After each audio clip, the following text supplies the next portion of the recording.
Studies have shown from Weight Watchers survey that the average weight gain for the average American has been about 12 and a half pounds. So the COVID 12 and a half is what we should be calling it. And it's also interesting that women appear to have gained weight more commonly than men.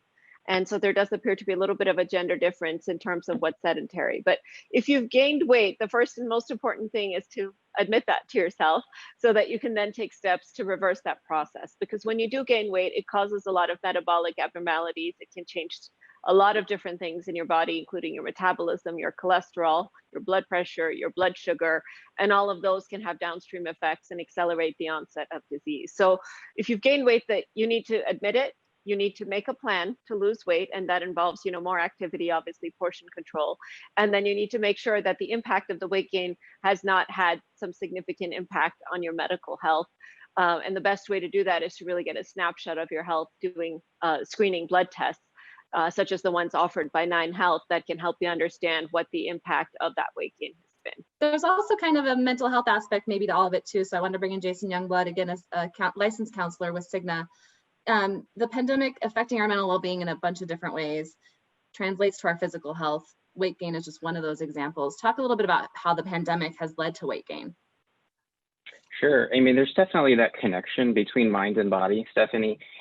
Specifically when we're under stress, either like extreme acute stress or longer term chronic stress, our body releases a stress hormone, cortisol, and cortisol can be associated with weight gain. If your body feels that it's in danger of not having what it's needing down the road because of stress, it could actually cause you to store and hold on to things a little bit more. So not uncommon for people under stress for a long period of time to gain some weight.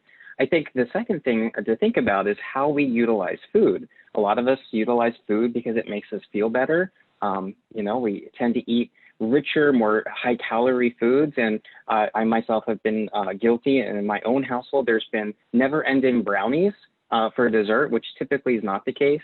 And I think the third thing to think about is drinking.